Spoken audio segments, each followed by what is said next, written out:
We're going to just hold a little vibe and talk. What we're talking about, by the way? How important it is to choose a partner who just oozes with jokes left, right, and center. take bad things, make jokes. It's important to choose a good husband.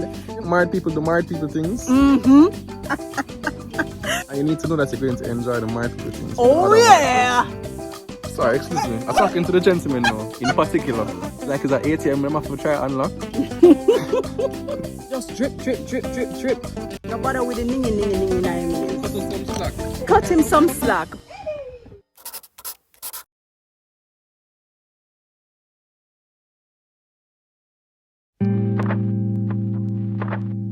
So, can you guys guess where we are today?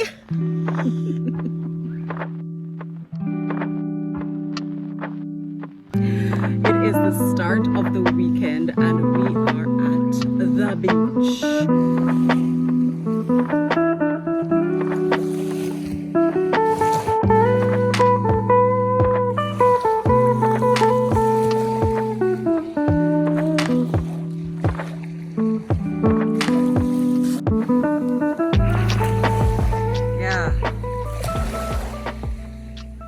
Come tell the neighbors what we're doing today.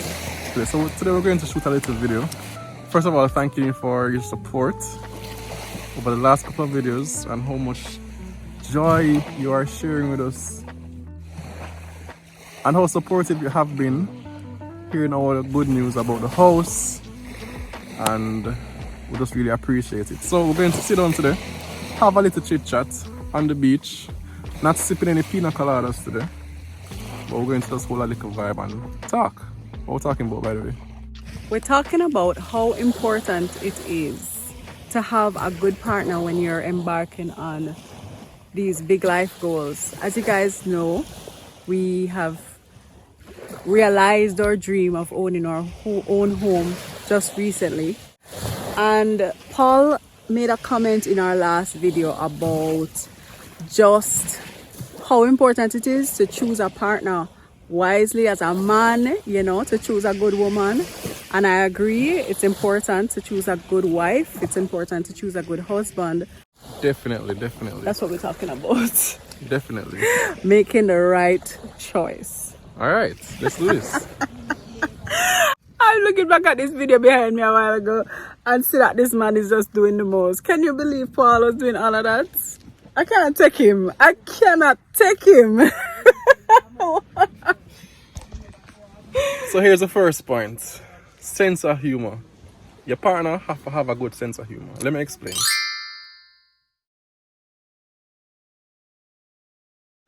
Sense of humor is so important because, listen, life's stressful, you know. Life on a regular day, as a single person, take enough work and it's just a lot coming at you. So when you get married now, and bills, and you have plans and goals and all these things, then children come into the picture. It is important, as the Bible says, to laugh because a joyful heart is good medicine. Now, when you have somebody as humorous as I am, who just oozes with jokes left, right, and center, I don't know why you're laughing, you know.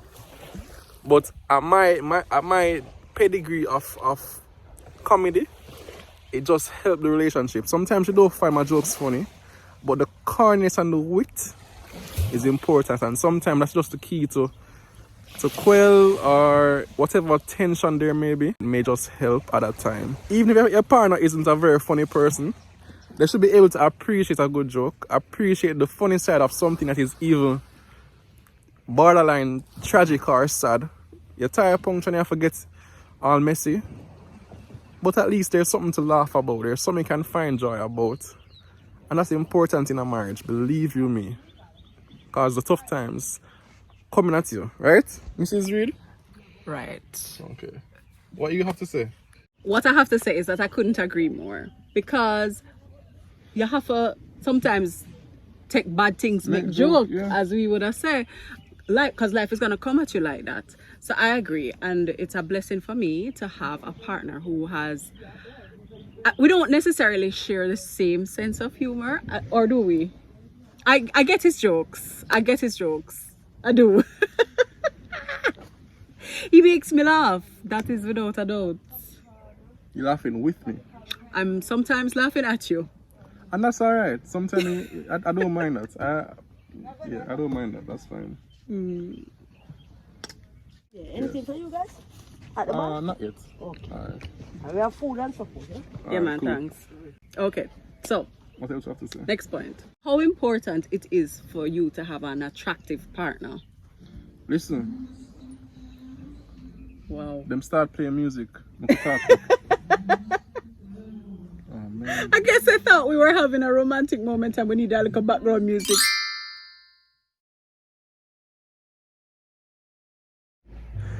It's important for real to have a woman that is. I get in trouble on the vlog already for calling Tina a browning, and I was told that I'm bringing down all black women everywhere. You really want to bring that up again? But I'm going to bring it up. I have a very pretty, beautiful, gorgeous browning to my coffee. Babe. So she is the condensed milk to my coffee, the creamer to my coffee. Oh boy. And it's Go and get in trouble again, I guarantee you. No. Support me, people. It's not that if she was black, fine. If she is brown as she is, fine.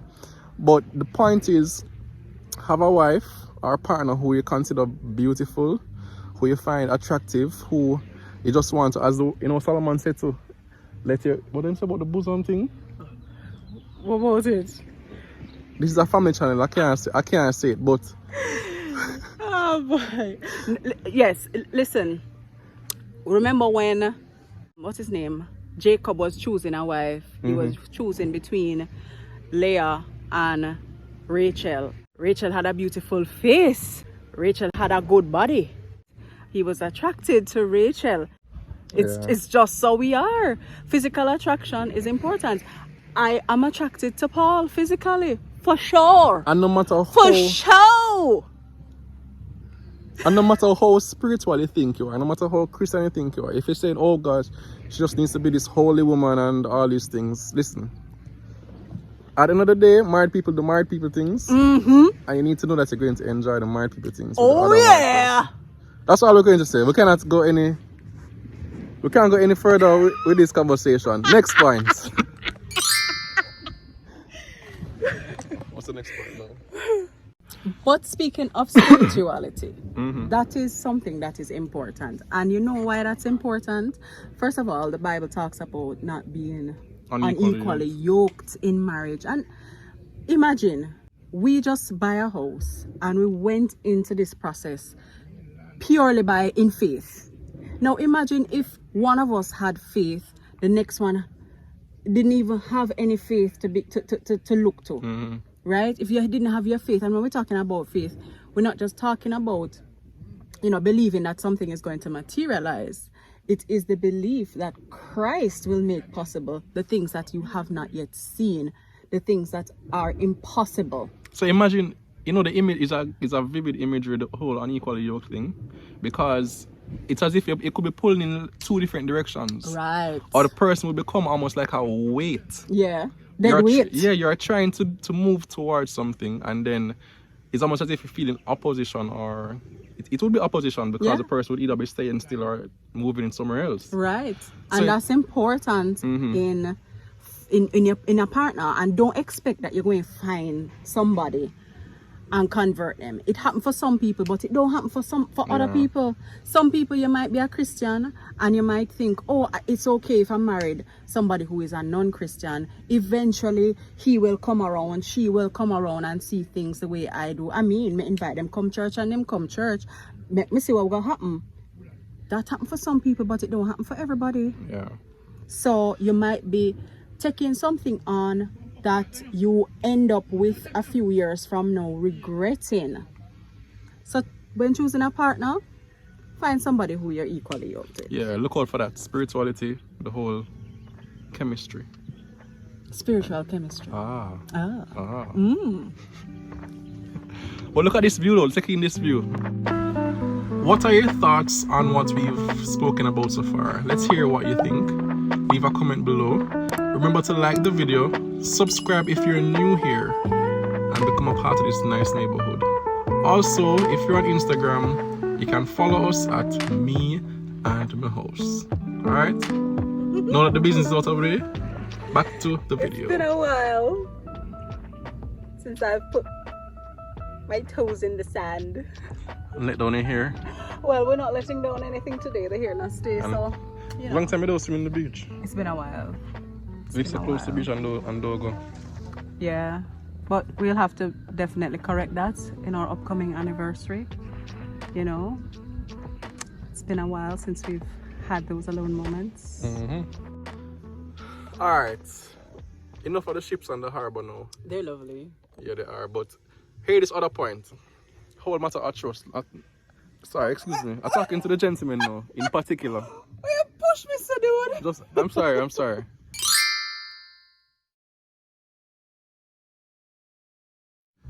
But you know, like how we have phone, we're in a relationship, partners will have phone, and I put on my phone, I go to the bathroom, I leave the phone on the desk or on the table.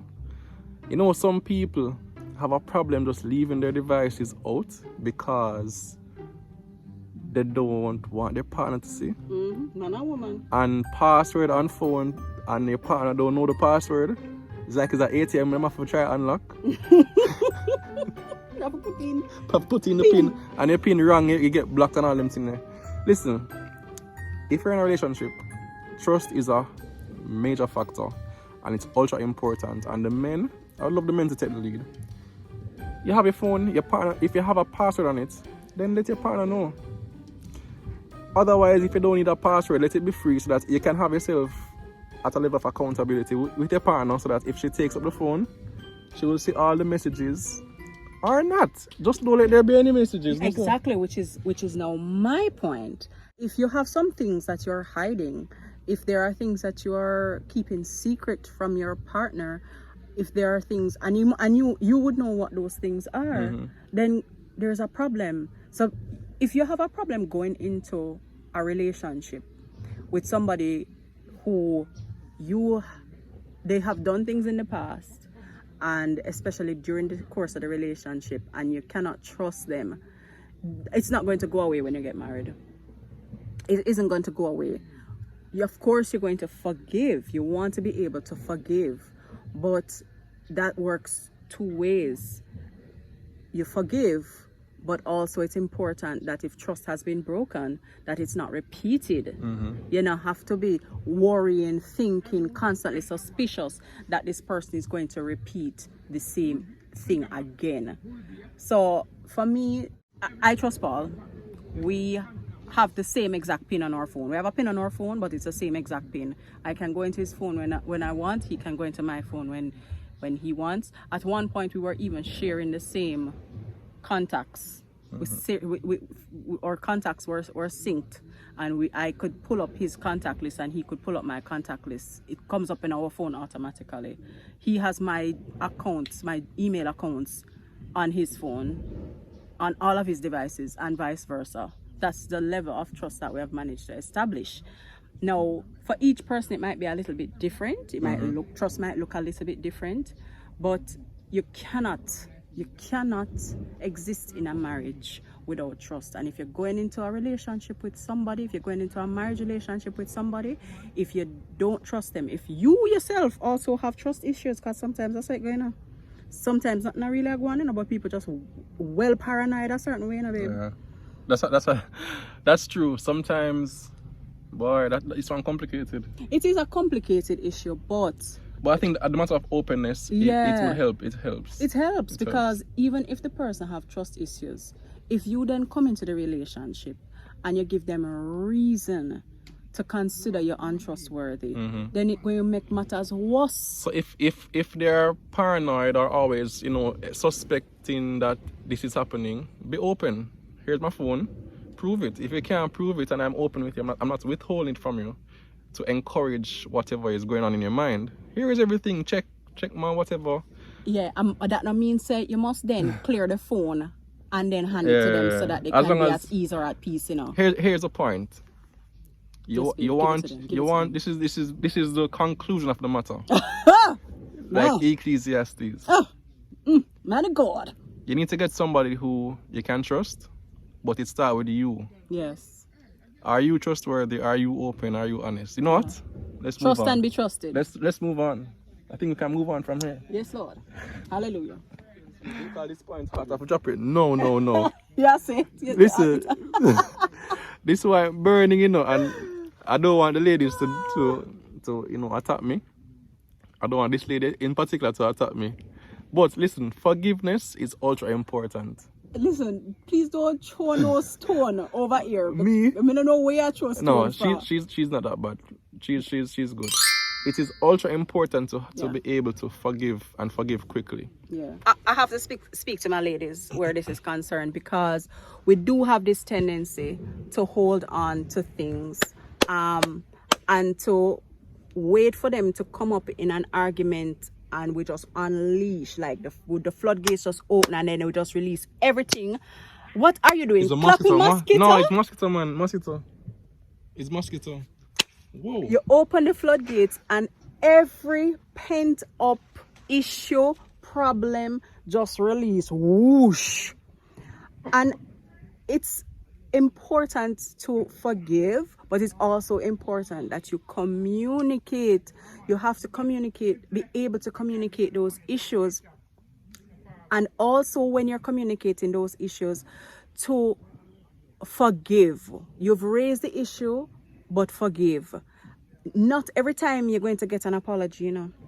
And not every time the man or the woman is going to say sorry. It's not every time they're going to feel remorse, even for what they have done.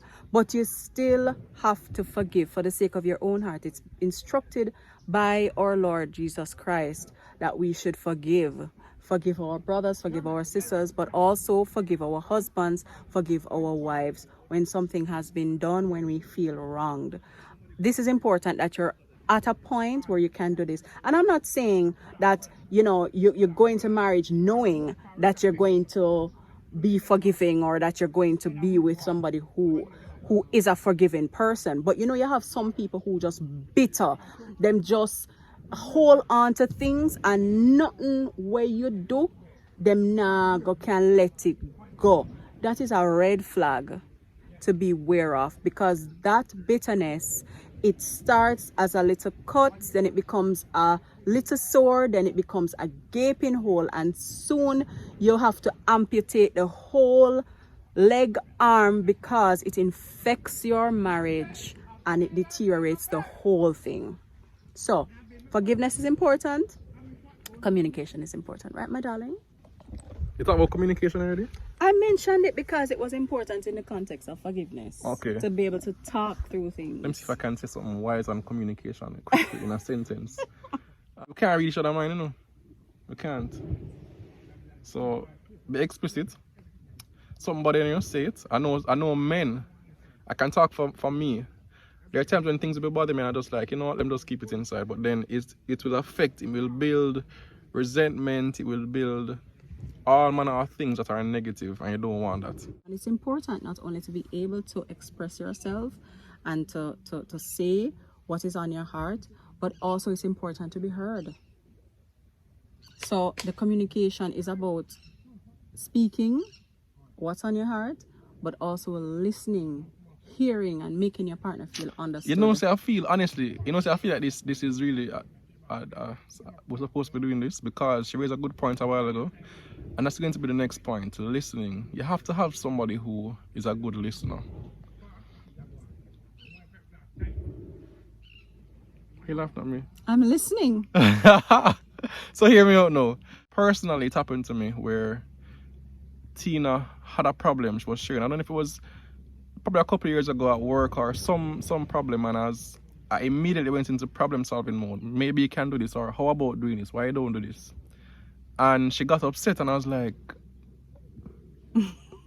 it's not me, man, you know. I know me never trouble you.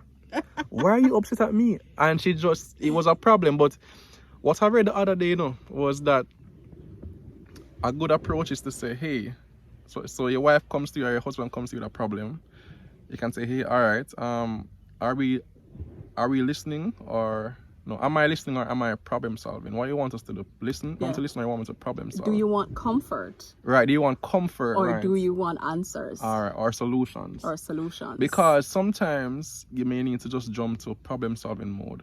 It may be that urgent, maybe that pressing.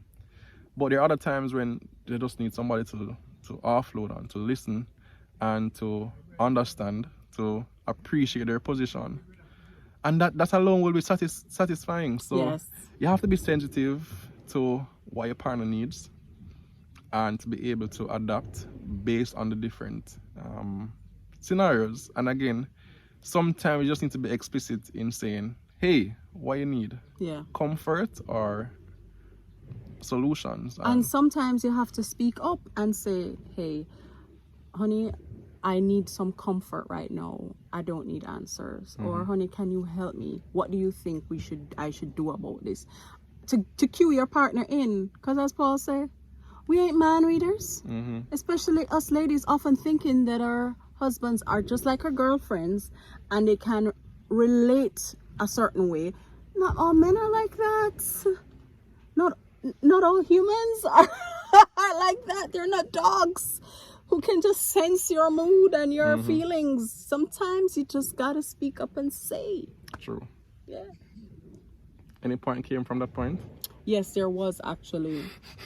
Why? You see how good he is? He's so good at this. He is so good at this. Over time, he has learned to read me.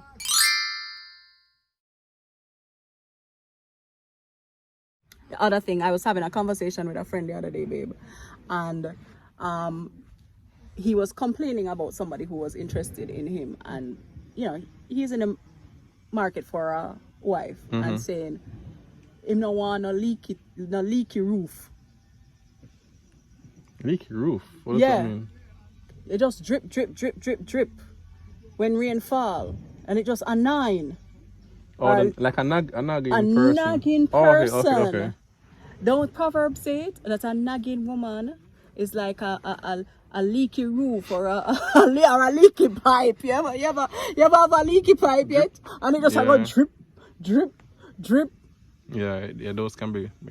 Yeah. Talk about that.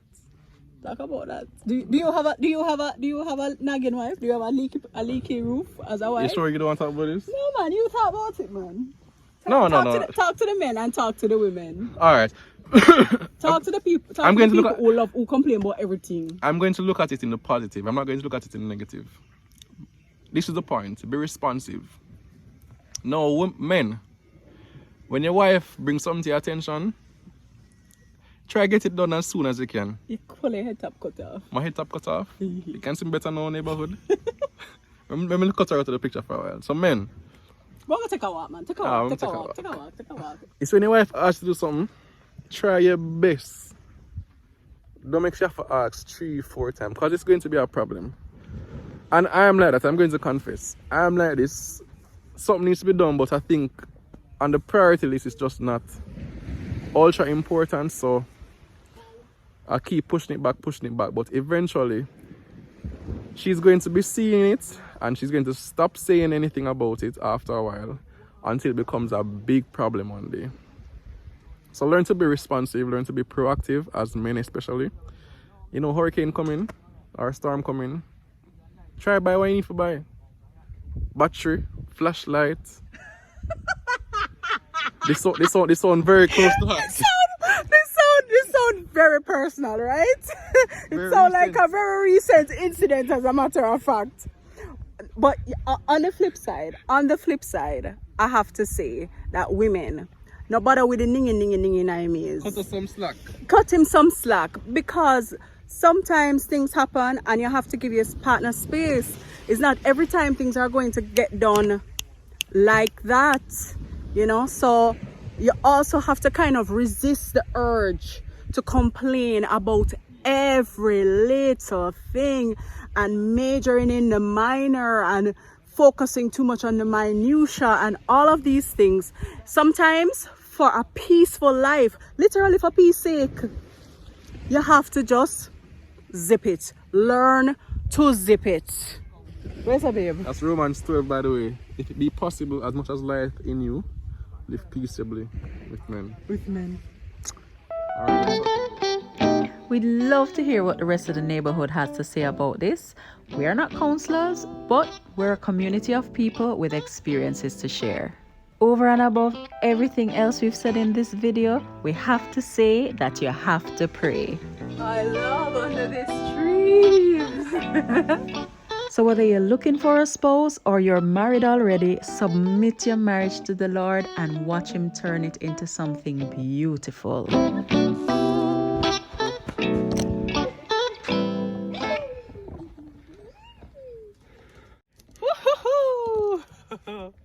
So of course, you know you're going to have your own unique issues and struggles.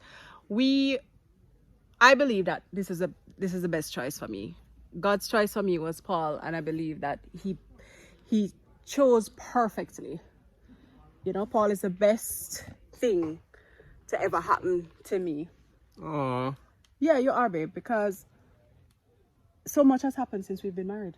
Yeah. We've seen God's hand over us. We've been blessed twice over. You know, I had Hannah before, and then since us being married, we've had 4 more children, 2 sets of twins. But the scripture you said though, man who finds a wife finds a good thing and obtaineth Favor from the Lord. Yeah. So walking in favor, all this thing in my face.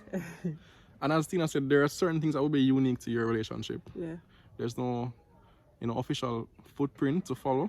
Mm-hmm. But outside Or of roadmap. Or roadmap, right? Outside of that though, Blueprint, I think that's it. There's no I need to shoot that over.